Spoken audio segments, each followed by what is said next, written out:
एक नई दिशा कबीर की वाणी से।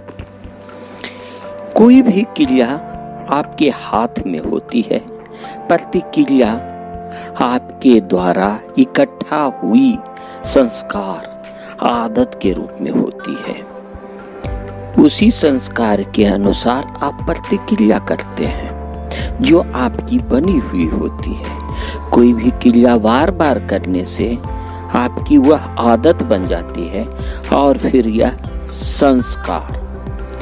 संस्कार आपका भविष्य होता है। अब आप ध्यान रखें, हमारा भाग्य कोई परमात्मा नहीं तय करता, बल्कि हम स्वयं प्रकृति का नियम है। जो आप बोगे वही काटोगे ना। कबीर जी बोले हैं, जो तू को काटा बुबे तू ही बुबे तू फूल, फूल फूल ही रहे काटे बने त्रिशूल। आप अपने मन में दूसरे के लिए आप अर्थात अपने लिए क्या डाल रहे हैं बीज रूप में। अगर कोई आए और आपको कड़वी वचन, कटु वचन बोल दिया, उस समय भी आप उसके लिए अगर उसके लिए प्रशंसा का 2 शब्द बोले, उसे धन्यवाद की भाव से भरें, तो वह कटुता जो बोला है वह तीर कहाँ लगा है आप अपने मन में या शरीर में देखें, लेकिन आपके मन में आया वह तीर वहीं पड़ा रहने दें और उसके लिए आप धन्यवाद दें। क्योंकि यह जो तीर आया है ना, कभी न कभी आप ही के द्वारा निर्मित किया हुआ आया है। आपको पता नहीं चलेगा, लेकिन जो अभी आपको बताया ना कि आप अपनी आदत के अनुसार, अपनी संस्कार के अनुसार जो प्रतिक्रिया करते हैं, वो चीज आपको वापस आती है। प्रकृति का नियम है। जो बीज आप बोए, जैसे कोई मन में आकर कोई चीज रुका, किसी के प्रति गुस्से का भाव आया, लेकिन आप उसके प्रति अगर धन्यवाद प्रेम के भाव से भरेंगे तो वह चीज आप ही को मिलेगा। इसीलिए आपके हाथ में है कि हम सदा खुश रहें, प्रेम से रहें। यह आप पर निर्भर करता है। जो कटु वचन सुनाकर गया है, आप खुद स्वयं देखें ना कि वह उसका संस्कार है। आपका संस्कार क्या है, यह आप पर निर्भर करता है। आप कैसा संस्कार बनाना चाहते हैं, यह आप पर निर्भर करता है। कबीरा गर्व न कीजिए, सुने हैं, कबीरा गर्व न कीजिए, देहि देखि मूरंग, बिछुरे पर मैला नहीं, तेहि पावे भुजंग। कोई प्रशंसा का शब्द हो या कटु वचन, इस पर आपने अपने मन को बताना है कि आप इससे नाराज नहीं हो। यह वचन तुम्हारा नहीं, यह किसी और का है, यह उसका संस्कार है। आप जैसा संस्कार बना के रहेंगे, भुजंग यानी आप वैसे ही अपने शरीर को धारण करेंगे। आपके मन में वही चीज इकट्ठा होएगा। जानते हैं ना, ऊर्जा का ना नाश होता है, ना निर्माण किया जा सकता है, इसका केवल रूपांतरण होता है। आप अपनी ऊर्जा को, आप अपनी शक्ति को कैसा निर्माण करना चाहते हैं। अब आपको यहां भी समझना है, पाखंड या अंधविश्वास से जीवन परिवर्तन करना है या परमात्मा की तरह जीवन को खुशी से, प्रेम से जीना है, आप पर निर्भर करता है। यह तन विष की बेलरी, गुरु अमृत की खान, शीश दिए जो गुरु मिले तो भी सस्ता जान। आप जानते हैं यह तन कब छूट जाएगा, यह आपको भी पता नहीं। आपको किसी गुरु के पास जाना नहीं, खोजना नहीं है। आपके अंदर ही आपका मन ही गुरु बताएगा, और आप उससे ही पूछे, मन से पूछे, तुम्हें क्या बनना है, कैसा जीवन जीना है। उसी प्रकार आप बाहर की चीजों को आने दें, जो कुछ आ रहा है उसे आने दें। क्या देना है आप देखें। फिर धोखा भी आपके हाथ में, प्रेम भी आपके हाथ में, और यह शरीर एक माध्यम है। यह शरीर के माध्यम से आप मन को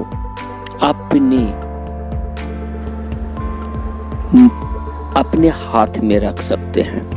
इस शरीर को विदा होने दें। शरीर को आप जितना प्रेम करेंगे, आपका मन वहीं लेकर जाएगा, उसी तरह का भुजंग धारण करेगा।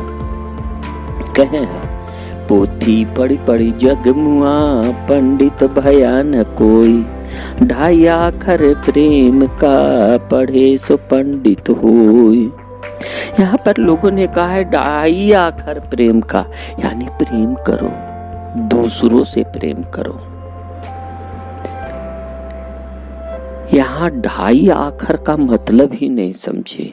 2.5 अक्षर आप खुद सोचे ना, इस शरीर में सबसे पहले कौन आया? यह शरीर के साथ साथ श्वास पहले आया, उसके बाद मन आया। आप मन के कंट्रोल में हो गए, शरीर भी मन के अनुसार चलने लगा। अरे इस शरीर के बाद आपका श्वास आया है और उसके बाद मन आया है। इन दोनों के बीच में यह जो बहती हुई धारा, यह नदी के 2 किनारे हैं, शरीर और मन, और ये बहने वाली धारा है। आप धारा को नहीं पकड़ पाते हैं, धारा को ही पकड़ना है। यह श्वास ही जो है ना, आपको अनमोल बना रहा है। जितनी भी ज्ञान है, प्रेम है, श्वास से ही प्राप्त हो रहा है। एक बार आप श्वास पर, आती जाती श्वास और ये रुकने वाली श्वास, एक बार आई एक बार गई, और ये जो रुकी, यानी ये 2.5, एक आना जाना और रुकना, ये 2.5 बार, यानी प्रेम। अगर आप इस सिर्फ आप श्वास को ही, आने जाने वाले श्वास को ही देखते रहे ना, आपका जीवन अनमोल हो जाएगा।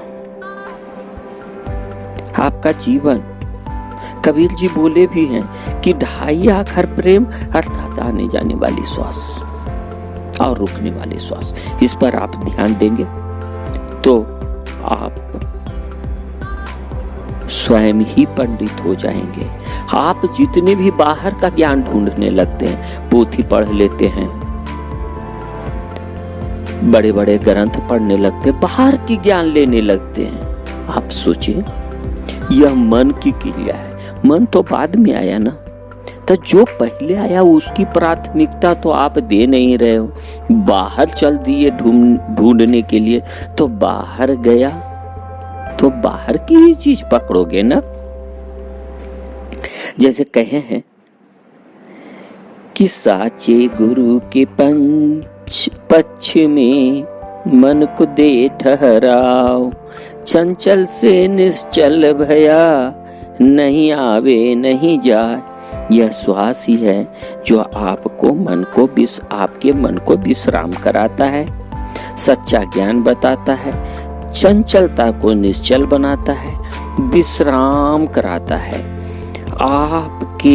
आप उसके पक्ष में होकर देखे ना, बाहर का गुरु आपको भटकाएगा, लेकिन ये श्वास जो है ना, यही सद्गुरु है आपके लिए। यह आपको कभी नहीं भटकाएगा।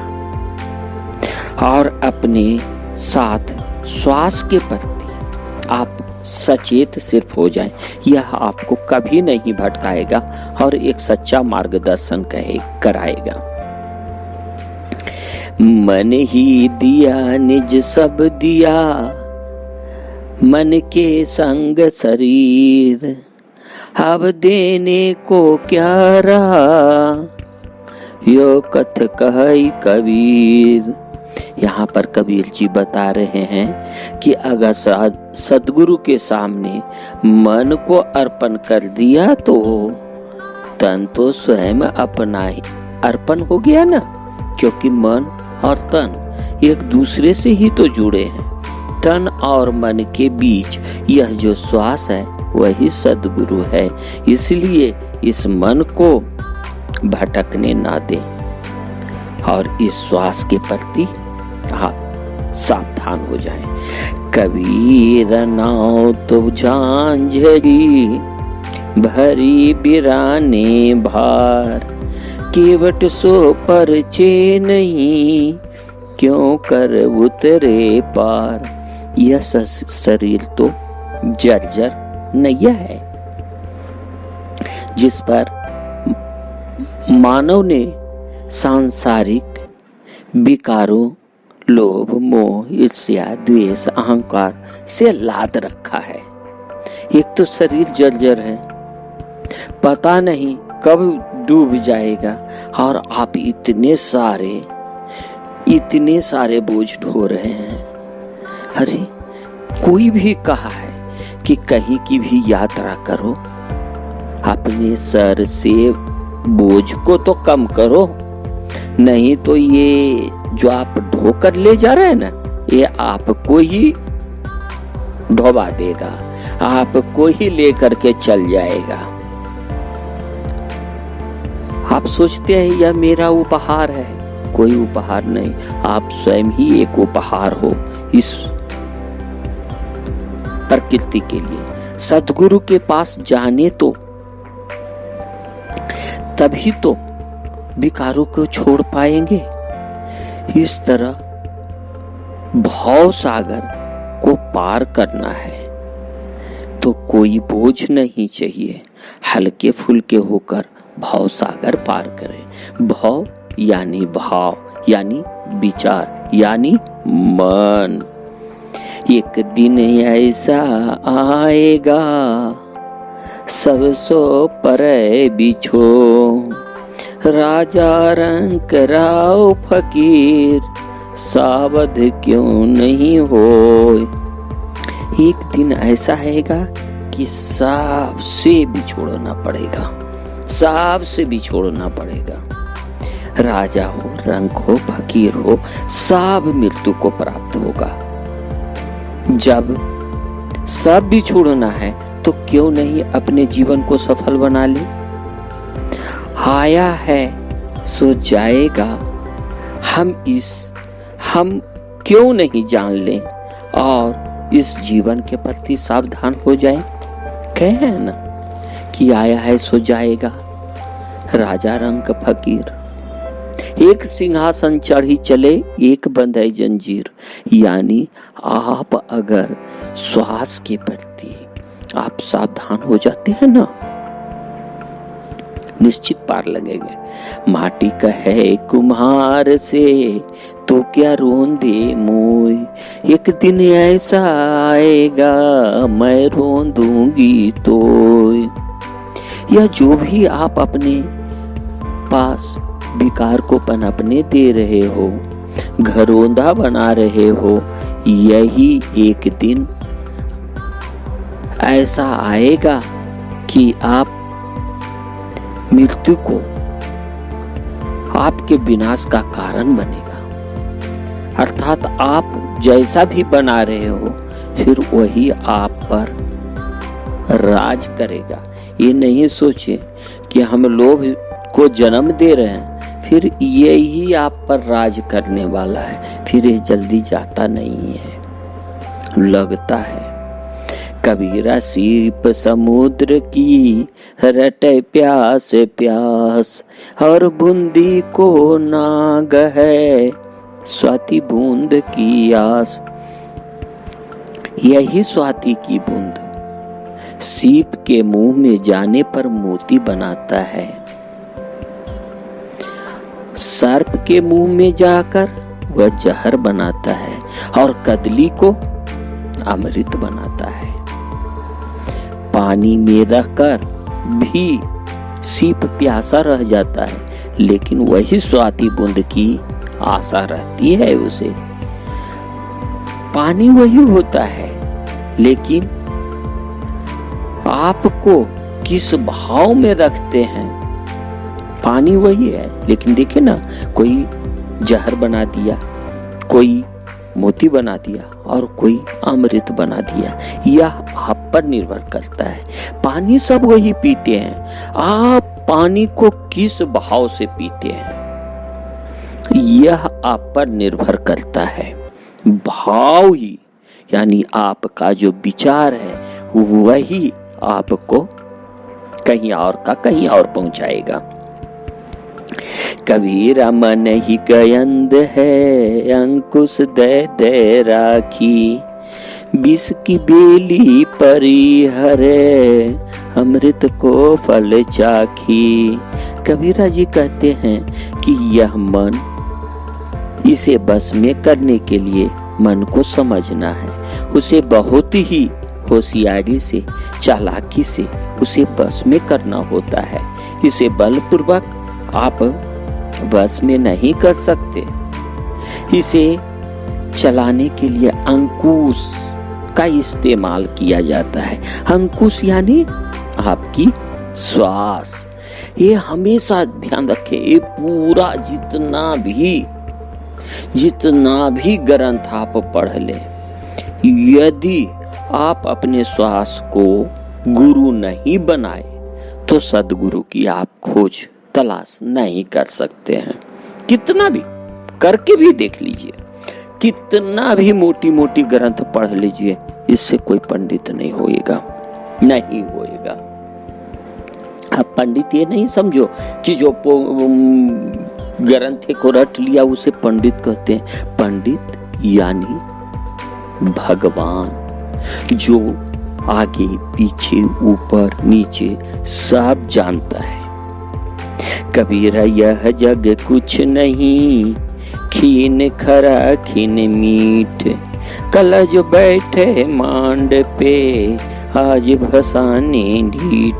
यह नश्वर जगत कभी कड़वा कभी मीठा लगता है।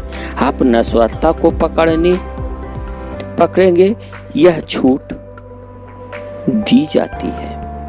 आप नश्वरता को पकड़ें या अनश्वर को पकड़ें, यह आप पर निर्भर करता है। आप श्वास को भी पकड़ सकते हैं, यह अनश्वर है। आप सोचिए ना, इस भौतिक शरीर में यह जो श्वास आती है और फिर कहाँ चली जाती है।